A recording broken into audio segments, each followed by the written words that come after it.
Well, hey there, YouTube. It's Petey Two Finger, and today I wanted to demonstrate re-wrapping an 18650 battery. So I like to recycle these. I get them at the resale store out of laptop power packs, which was the case today. I just completely disassembled a battery pack that we had got from Goodwill. And I filmed that for video, and I found out that the camera had stopped rolling. So I'm going to re-demonstrate what I did in the video. This battery here is the one that we're going to re-wrap.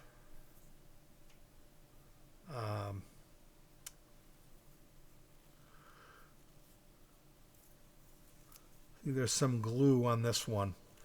What had happened was in the process of bringing these back around and giving them a new life, meaning removing it from the plastic chassis that it came in, sometimes the outside wrapping will get damaged, and that's a safety no-no. This particular battery, it has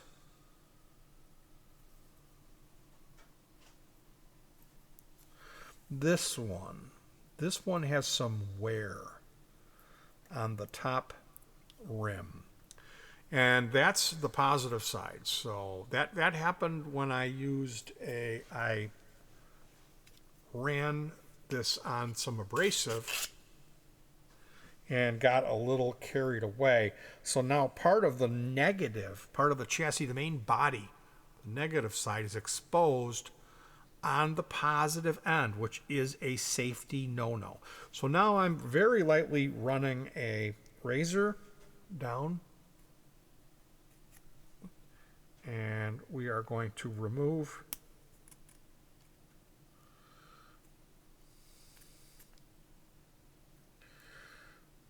the wrap. I purchased wraps in bulk. They're very affordable. It's just a thin piece of heat shrink plastic. So I think I paid around $2 or $3 for 100. So now I've removed this wrapper. The wrapper has a ID number CGR 18650 MH2210. And that means that it is a 2200 milliamp hour battery. You can Google if the battery has numbers or markings on it and you're concerned, you wish to know the milliamp hour battery or the capacity of that battery, you can go ahead and Google it and you'll get more information on that. What I like to do when I'm done wrapping these is I will use color-coded Sharpie markers. I'll do a little red for the positive side and then a little black for the negative. And I also like to label the milliamp hours on the side of the battery. So what I did here, I used this razor. This is just a carpet cutting blade that I have taped off as a comfort grip.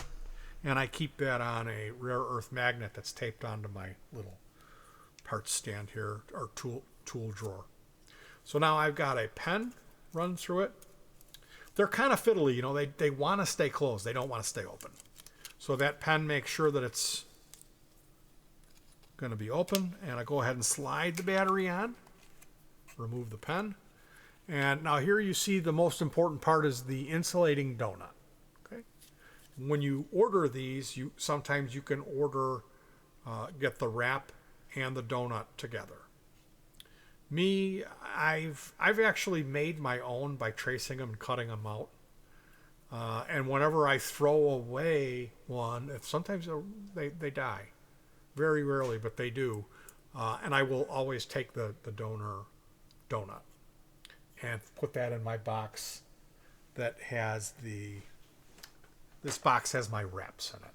I keep my lower milliamp hour batteries in that one, and the higher ones go in this big tub, because I don't really have too many that are significantly under 2000 milliamp. Now, what you want to do is I have more of the slack end on the bottom or the negative side, and just a little bit to cover the top. Not as much. And now here's where we use the heat gun. This is an embossing tool. It's just like a hairdryer. And I don't want to come in real hot, real hard. I'm going to turn this on.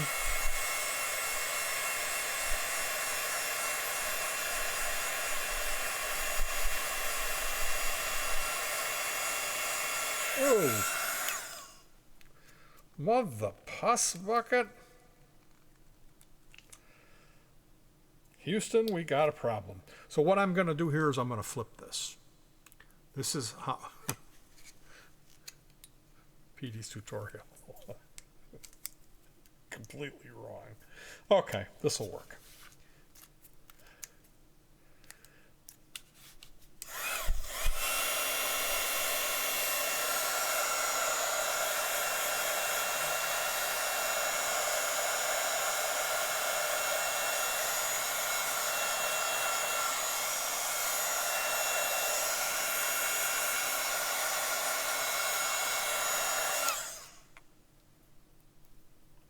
So there you go. Now it's got a smaller amount on the positive end and kind of a little too much on the negative side. I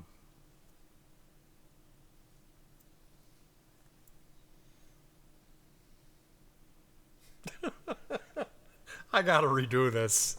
There's not enough on the positive side, and it slid. What happened was I came in on it.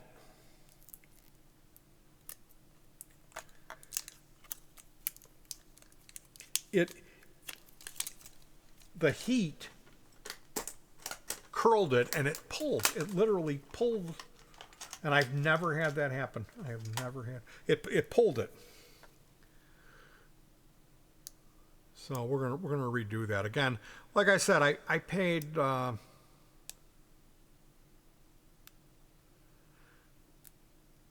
these are like two cents, you know, and this is a battery. The whole function of this is insulation, so we don't want to skimp where the insulation should be. So we're gonna go. You know, it should be about in the middle. Say. So here we have, you can see that's how much is on the top and that's how much is on the bottom. So I'm going to go ahead.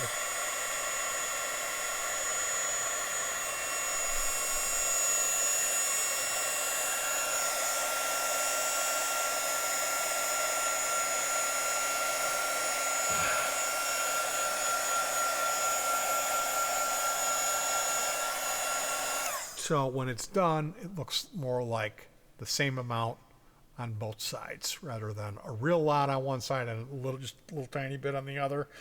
I always tried to do it with just a hair more on the bottom than the top, but I think it's actually supposed to be even, really is what it's supposed to be. So here's my tutorial where I totally, again, don't know what I'm doing. And what I like to do when I'm done is go on the positive side and do a ring. I hold the Sharpie like this and just spin it, and then you end up with something like that. And then I'll go through and accent it with little strikes like, hey, I'm positive. I'm not negative. And then for the negative, I do this just like the copper top.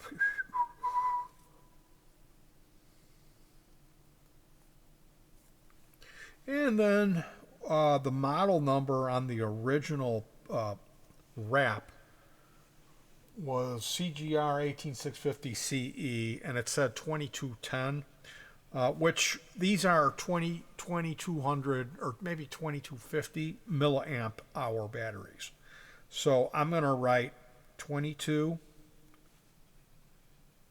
and put that on there a few times like this, just so I'll be able to see what it is, that it's a 2200 milliamp hour battery.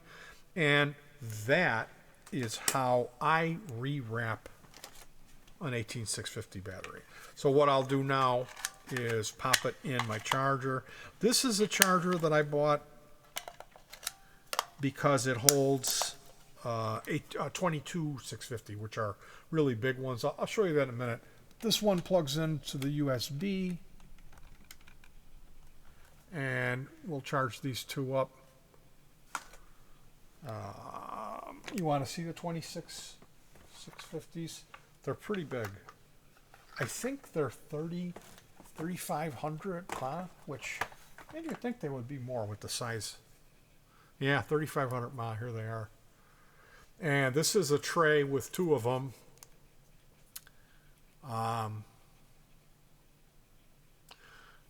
I've got the polarity marked on here, and this is marked for reverse polarity, the way that it's marked, because I use this for pedals.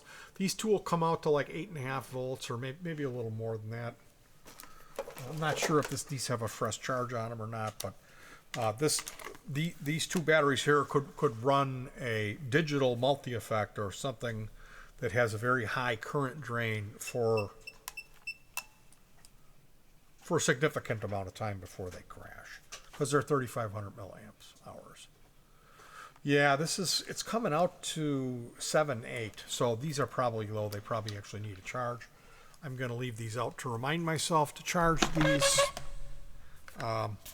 That being said, this idea here, this thing that I showed you, this is set up for pedals, so this outer thing here is positive and the inner is negative. But if let's say I needed positive center, I could just take the batteries out and flip-flop them. So it's set up one way because I built these for pedals, and I know that.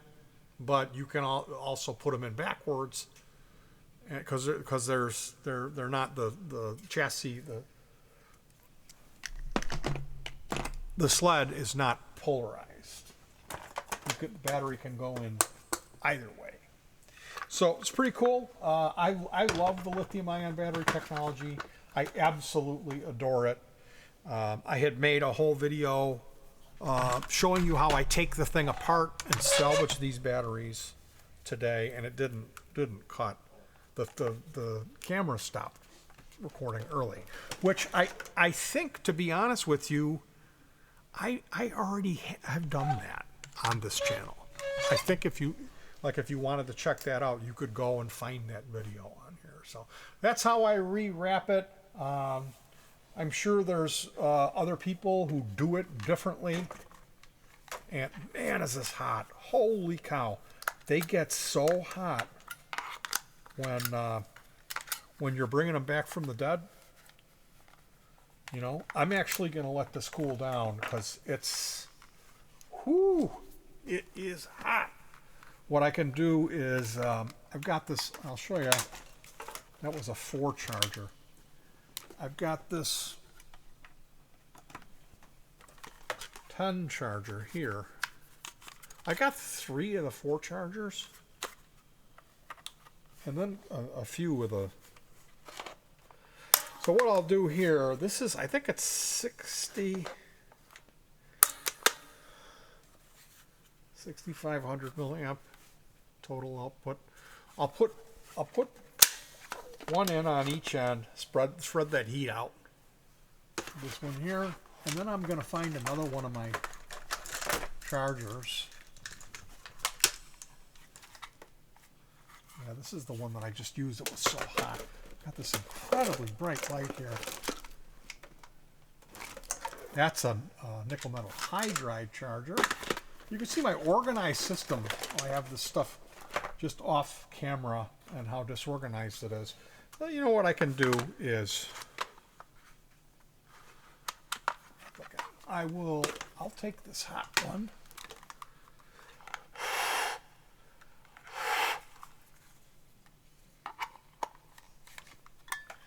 And just by spreading it out,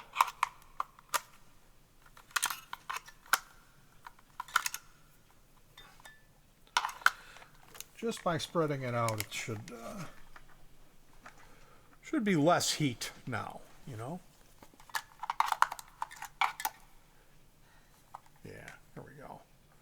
So that's the thing about when these batteries, when you first get them, and it's recycled. Like I get these used. It was someone's laptop power pack that died, they thought. And typically I will take the cells out of that and they'll all be fine. They'll all be fine. That being said, that initial charge, there's quite a bit of heat displaced and it takes quite a bit of time to get them back up. So you got to be aware of that. I do not do this with the batteries unsupervised. I do it where they're sitting. I'm babysitting them. So that's more safe than like, okay, I'm going to bed. Let me charge these batteries. So that's just the way I do it. And again, everyone has their own way of doing it.